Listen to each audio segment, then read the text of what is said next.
Assalamualaikum warahmatullahi wabarakatuh. Saya Ayuni Niwang Nastiti dengan NIM 118210001. Di sini saya akan sedikit menjelaskan tentang perkembangan sosial dan emosional. Yang pertama itu ada pengertian sosial. Menurut Muhyiddin, bahwa perkembangan sosial merupakan proses pembentukan sosial, self, atau yang dinamakan pribadi dalam masyarakat, yakni pribadi dalam keluarga, budaya, bangsa, dan yang lainnya.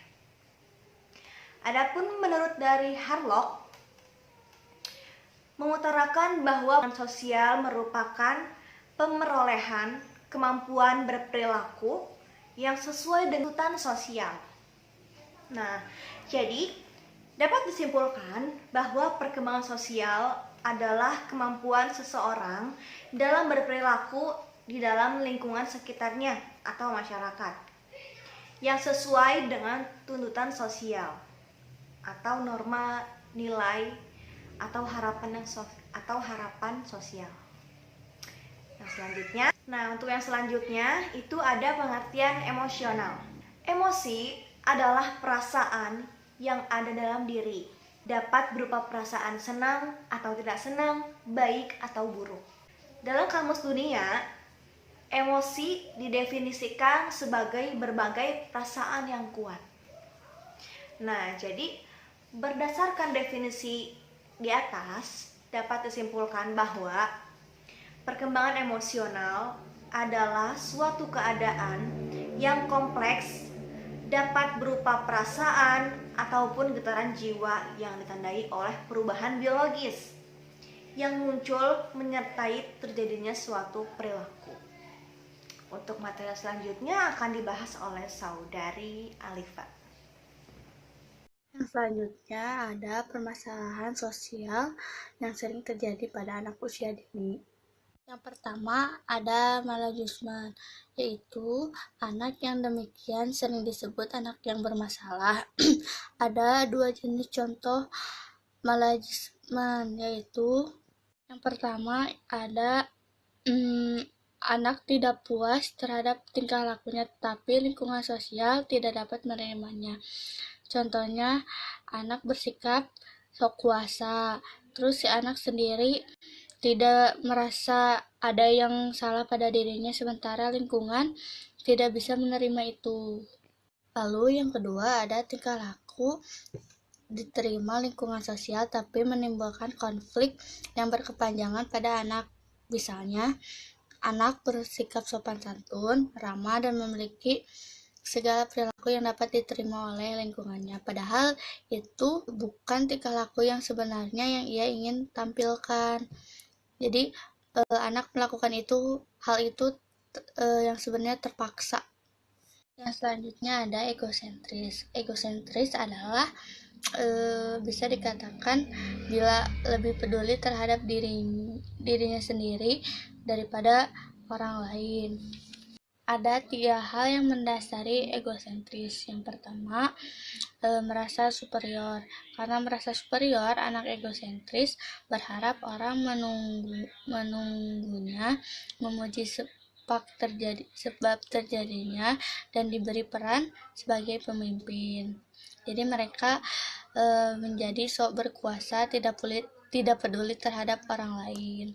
Egosentrisme karena merasa inferior, yaitu individu akan memfokuskan semua permasalahan terhadap diri sendiri karena merasa tidak berharga di dalam kelompoknya. Anak yang demikian biasanya mudah dipengaruhi dan selalu mau disuruh oleh orang lain. Yang selanjutnya egosentrisme karena merasa menjadi korban. Perasaan tidak diperlakukan secara adil membuat mereka merasa marah pada semua orang. Yang ketiga ada anak yang terisolasi. Nah, di sini dapat terjadi karena sikap dan perilaku anak yang kurang disukai temannya atau anak sendiri yang tidak suka berinteraksi sosial dan menjalin pertemanan. Yang selanjutnya ada agresif. Hal ini terjadi karena ada beberapa keluarga di mana anak agresif justru dihargai. Selain itu, tingkah laku orang tua sering dicontohkan oleh anak. Yang selanjutnya ada negativisme, yaitu perlawanan terhadap tekanan dari pihak lain untuk berperilaku tertentu. Nah, perilaku ini biasanya dimulai pada anak 2 tahun dan mencapai puncak antara usia 3-6 tahun. Nah, yang selanjutnya ada pertengkaran. Pertengkaran ini merupakan perselisihan pendapat yang mendukung kemarahan. Perilaku ini umumnya dimulai apabila seseorang melakukan penyerangan terhadap orang lain yang tidak beralasan. Lalu yang selanjutnya ada mengejek dan menggertak. Nah, merupakan serangan secara lisan terhadap orang lain. Sedangkan menggertak merupakan serangan yang bersifat fisik. Dengan dua perilaku si penyerang melampiaskan dendamnya dan menyaksikannya ketidakenakan korban akibat perilakunya. Lalu ada perilaku sok kuasa. Nah, perilaku ini cenderung untuk mendominasi orang lain untuk menjadi bos. Perilaku ini pada umumnya tidak disukai oleh lingkungan sosial. Nah, yang terakhir ada prasangka. Menurut Harlock, prasangka ini terbentuk pada masa kanak-kanak tatkala anak melihat adanya perbedaan sikap dan penampilan di antara mereka, dan perbedaan ini dianggap sebagai tanda kerendahan. Saya Della Delviana dengan NIM 11821000014. Saya akan menjelaskan tentang permasalahan emosi pada anak usia dini. Nah, sebagaimana kita ketahui, tentunya kita sering melihat berbagai macam permasalahan pada anak usia dini, khususnya permasalahan emosi. Nah, untuk membentuk fondasi dasar emosi yang sehat, tentunya harus dibangun atas penghargaan dan penerimaan yang didapatkan atau yang dimiliki oleh anak tersebut, sehingga akan terwujud perasaan berupa kasih sayang yang memang seharusnya dimiliki oleh anak usia dini. Ketika anak usia dini tidak mendapatkan perwujudan perasaan seperti itu, seperti kasih sayang, tentunya akan muncul berbagai macam masalah. Nah, menurut para ahli ada dua jenis permasalahan emosi. Yang pertama adalah kekurangan afeksi dan yang kedua adalah anxiety atau cemas. Kita bahas yang pertama dulu, yaitu kekurangan afeksi.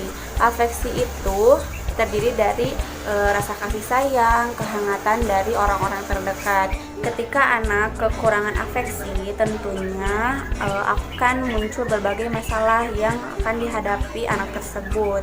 Misalnya tumbuh kembang anak akan melambat, kemudian anak akan cepat depresi, akan nakal, akan terlihat agresif karena mereka mencari perhatian tambahan atau perhatian yang lebih.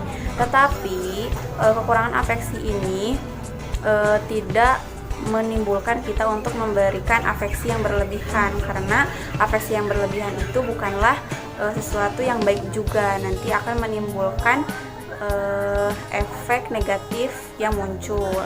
Kenapa? Karena ketika kita memberikan afeksi terlalu berlebihan, nanti anak akan tumbuh menjadi anak yang manja, tidak mandiri, tidak percaya diri, dan lain sebagainya. Oleh karena itu, kita sebagai tenaga pendidik, sebagai orang tua, sebagai orang dewasa, tentunya harus memberikan afeksi yang cukup dan sesuai dengan kebutuhan anak tersebut, karena setiap anak pasti akan berbeda kebutuhan afeksinya.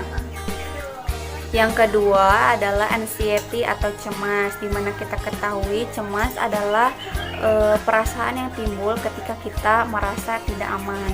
Tentunya ini juga dialami oleh anak usia dini. Ada beberapa sumber yang akan menyebabkan anak usia dini merasakan kecemasan. Di antaranya adalah terlalu banyak kritikan dari orang tua, dari orang dewasa, kemudian model dari orang tuanya memang pencemas, tentunya nanti akan anak tersebut akan meniru perilaku orang tuanya yang pencemas. Dan juga ketika orang tua atau guru ataupun bahkan orang dewasa yang ketika membimbing anak usia dini belajar, kadang ada yang menakut-nakuti. Nah, hal-hal tersebut akan menimbulkan rasa cemas pada anak usia dini dan menyebabkan permasalahan pada perkembangan emosinya. Dari beberapa permasalahan yang timbul, permasalahan emosi pada anak usia dini yang timbul tentunya ada faktor penyebabnya, diantaranya yaitu latar belakang keluarga yang keras, ketika mereka menghadapi masalah menyelesaikannya dengan cara memukul, berkelahi, mencaci dan lain sebagainya. Kemudian yang kedua yaitu ketika anak tidak diterima secara fisik, dalam arti kata anak yang tidak diinginkan, atau bahkan orang dewasa yang belum memiliki sikap dewasa untuk mendidik anak gitu. Itu akan menyebabkan permasalahan emosi pada anak usia dini. Kemudian cacat fisik yang akan menimbulkan dia terpuruk atau tidak percaya diri dan lain sebagainya. Nah, kita sebagai tenaga pendidik, guru, mahasiswa, orang dewasa dan orang tua, tentunya kita harus meminimalisirkan permasalahan-permasalahan perkembangan anak usia dini, terkhususnya pada perkembangan sosial emosional.